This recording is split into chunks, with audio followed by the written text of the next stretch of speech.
Hello and welcome back to another episode of Critical Reactions with your host Bryan. We're going to do something a little different today since it is Pride Week. Every Saturday we're going to try to get in an extra reaction for the week that's going to focus on LGBTQ members in bands or solo projects or artists or whatever. And being that there were some 60 odd suggestions for this in the community post last week, I figured the only fair way is completely random, just rolling a 63-sided die for this. So today's landed on Sandscar's suggestion, which there were two bands in here, one of which was Pink Shift. The EP of theirs was a huge standout of mine back in 2021, and I definitely checked out their LP last year. So I decided to go with the other suggestion here, which I'm pretty excited because it sits alongside Pink Shift, which is Escuela Grind. This is a smaller band. They only have 4,000 subscribers on YouTube. As usual, that might not be super indicative of their popularity, but they're certainly on the smaller side regardless. Yeah, I have no other context for this. I just picked a random music video off of their latest album, Memory Theater. So let's see what's going on with the track, All Is Forgiven.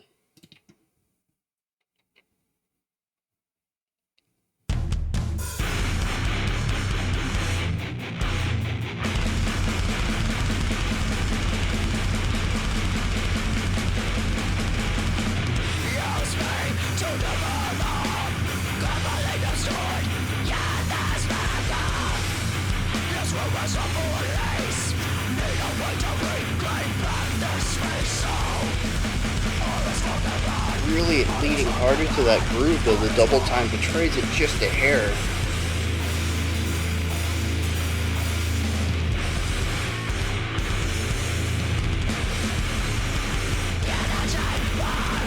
The rhythmic turns are redonkulous.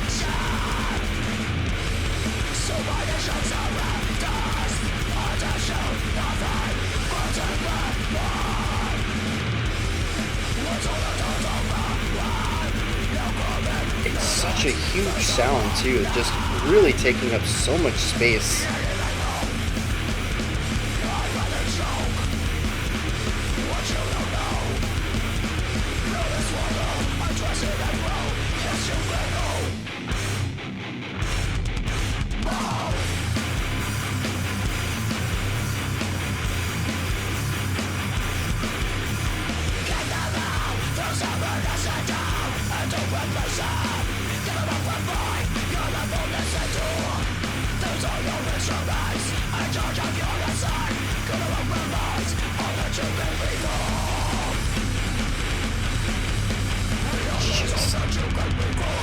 Massive sound leaning into just a huge oppressive sonic assaults.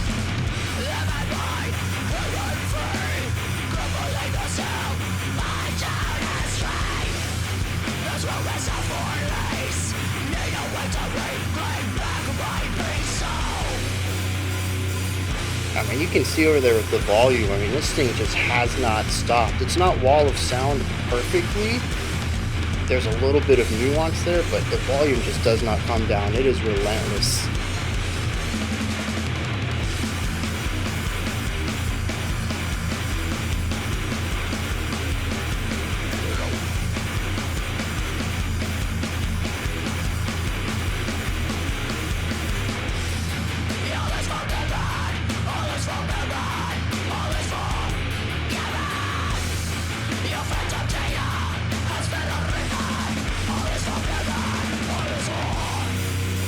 Was that just a trilled R growl?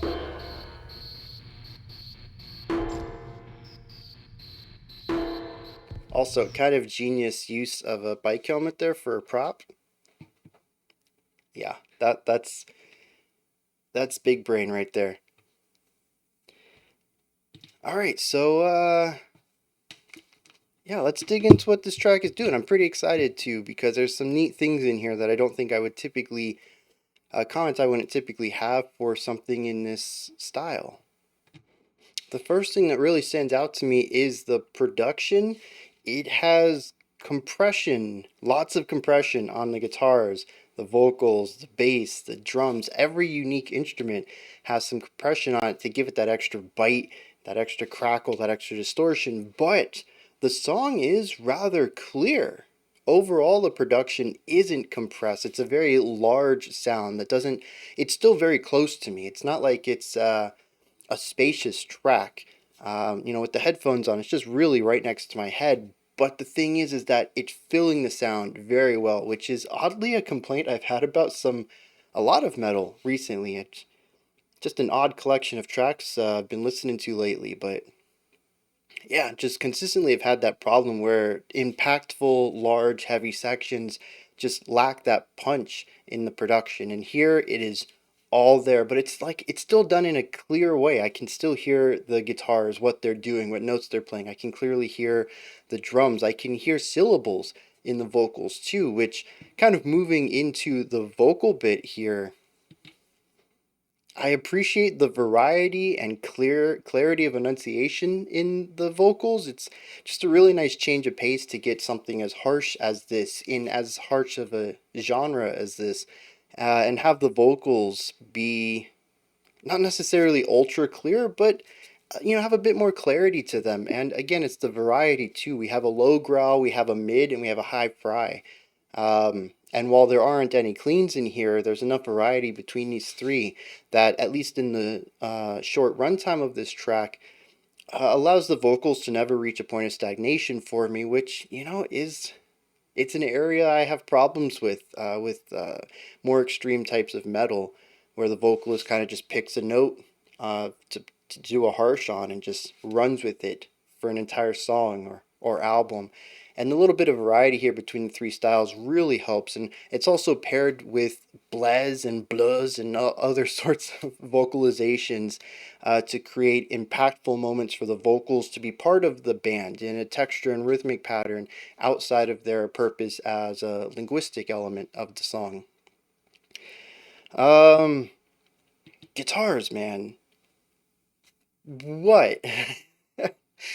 It's really interesting, I think, to break down what the guitars are doing throughout this track. Rhythmically, there is a lot of repetition through all of the riffs. Sonically, well, I guess more technically, harmonically, there's a lot of repetition through the riffs as well. A lot of it is playing around with the lowest 1 to 2 strings all the way down. The top. What do you? Yeah, the top of the neck, right? All the way down at the top. Yeah, that's great, Bryan. Just playing the lowest notes and playing the same lowest notes throughout most of the song. And the other interesting thing is, because, the band is called Escuela Grind, I didn't know what I was in for, but right at the beginning, I was kind of hit with sort of a slower grindcore sound, or something that reminded me of slower grind. There's probably a genre name for that. I don't know. I don't think we've had anything like this on the channel yet. If we have, it's been pretty sparse, maybe just 1 or 2 tracks. So I don't have a name for this style. But it feels longer than I would expect. And I think that's just because I'm used to shorter grind, which this feels adjacent to. But here's the more interesting thing, other than the fact that it's a bit longer than I expected, but there's a lot of riffs in here. A lot of them. There's got to be like 7 or 8 riffs, which for a 3-minute song, if you look at rock or more traditional metal, you're looking at intro, verse, chorus, and bridge. You're looking at 4 riffs, maybe tops. And maybe the bridge is even just a solo section that reutilizes your verse or your chorus riff. So maybe even just 3 at times. Your intro might also reuse one of your other sections. So yeah, in a 3-minute song, I don't necessarily expect a lot of riffage to happen. And yeah, there's like 7, 8, 9 riffs in here. And the thing is, like I just mentioned, they're all harmonically similar, utilizing the same 3 to 5 notes in the same octave. And yet they all kind of come across as different. I'll be honest, most of it kind of sounds very similar to my ear because they're all working within the same texture, range, and harmonic quality. But I could understand that we changed the riff. And I think it's really fascinating just how many riffs you can make off of 5 notes. And this is only one song. imagine a whole album. I'm getting from this song right here that this is not a band that wants to play higher notes. They don't want anything elegant in their music, and a lot of it's just going to be heavy, brutal, lower range. And so, it might be a whole album of really working within one octave, and the the riff intelligence, what would we call this, the ability to craft several riffs with such a limited with such a limitation, I think is kind of fascinating. It might be something that the whole genre does. Again, I don't have a lot of experience with it, but yeah, it's really interesting to build an entire song off of one octave. And it like I said, I kind of felt like everything was kind of samey, but I don't have an ear for this either. It's going to take me a while to listen to styles like this to really figure that out, but I could still hear the slight differences, which was really interesting. Speaking of slight differences, the drums, just all over the place and never really wanting to stick to anything for too long. The guitars, the vocalist, even with their, their phrasing, they might change the words to it, but the phrase itself has like a 4 bar idea to it or something like that. They're happy to stick with a phrase for a while. They'll do a 4 bar thing 4 times, make a nice 16 bar phrase out of it. But the drums are like, nah, man. Every 8 bars, you got to do something new. So they'll half time things, they'll double time things, they'll shift rhythmic ideas, they'll shift to a completely different pattern, like all the time, just constantly changing things up. And it makes the song feel like it's running off the rails, just ridiculously fast paced, no control, you never know what's around the corner, and you never know when it's going to end. And it's just kind of a bonkers track in that regard. It's, as I mentioned, it's a relentless sonic assault, and I think that's a perfect description for it. That kind of encapsulates everything I've said about it so far in a concise package. It's probably going to go in the title of this video. um, yeah, so I mean, all of it just comes together into something that isn't necessarily my cup of tea, but is consistently altering itself, even if it's just on a nuanced, minutiae scale, frequently enough that I don't ever find myself getting bored of it, despite realizing how similar most of the sections are. It's also a linear track, so there's nothing to really latch on to as far as a chorus or return to a verse, even if the words are different.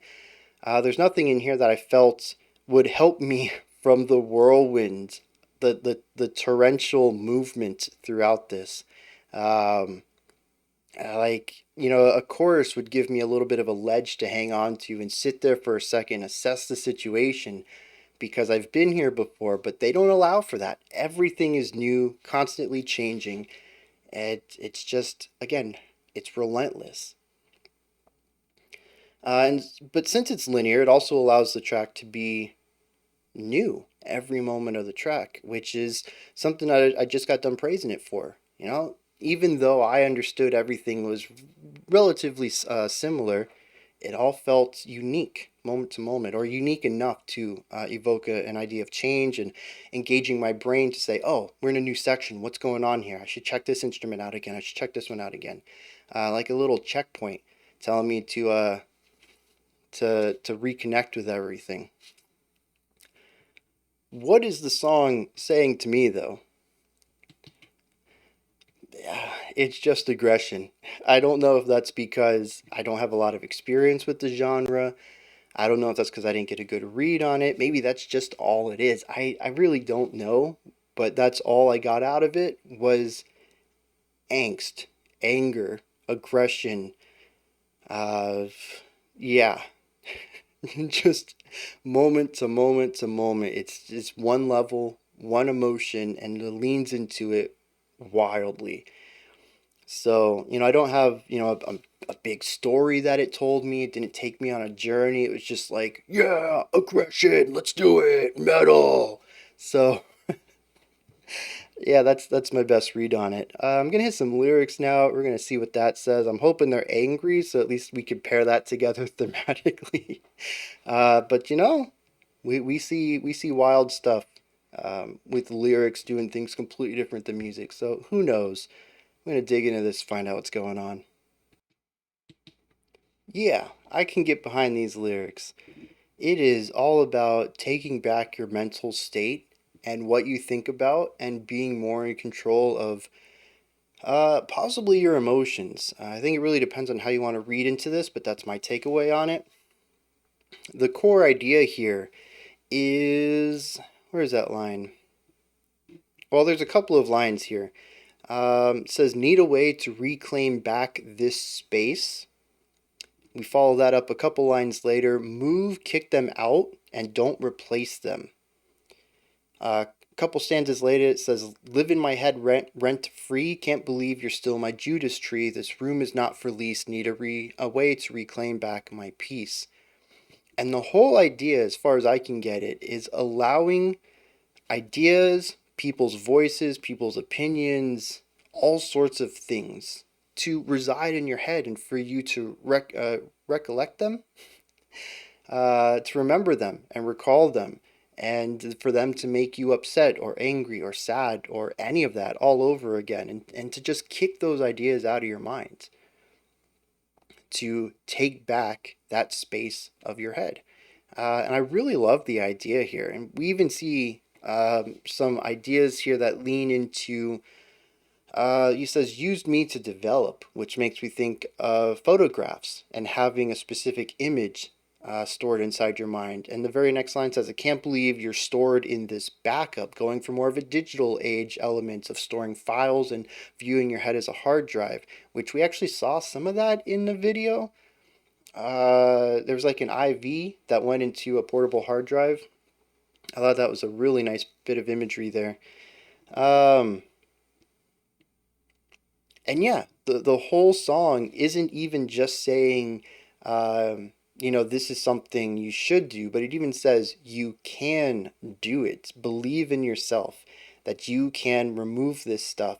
It says, these are your instruments in charge of your ascent. Kick them out, realize all that you can become, realize all that you can become. Repeats it to really drive it home there that you're limiting yourself by allowing these people, their opinions, their ideas, their thoughts,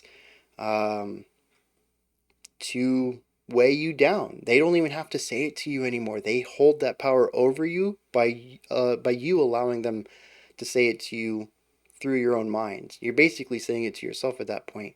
And it says, you just got to get in there, find a way to wipe it all clean. Take back that space.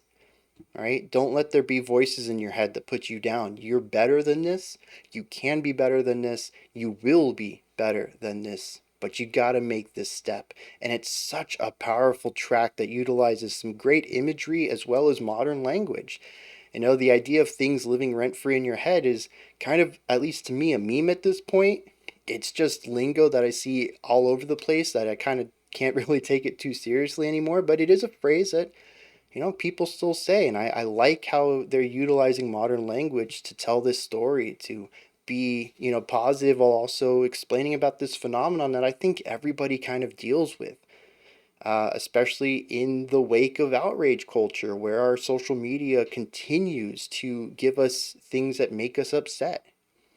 And I could even, if I wanted to, extrapolate this, maybe not necessarily put these words into the artist's mouths because this isn't exactly what they're saying, but what I take from it is to step away from social media too, because I feel like where a lot of people get angry and where these thoughts and ideas really get implanted in their mind is from social media interactions. Whether you're reading news from social media or interacting with other people that you don't know, just randoms. There's a lot of ways that social media makes us upset. And so while it wasn't explicitly stated in the track, it is something that I'm taking away from this. That is one of the ways, at least for me, and I did step away from Twitter well, I never had a Facebook, but Twitter did bring me a lot of upset feelings before I remade the brand one.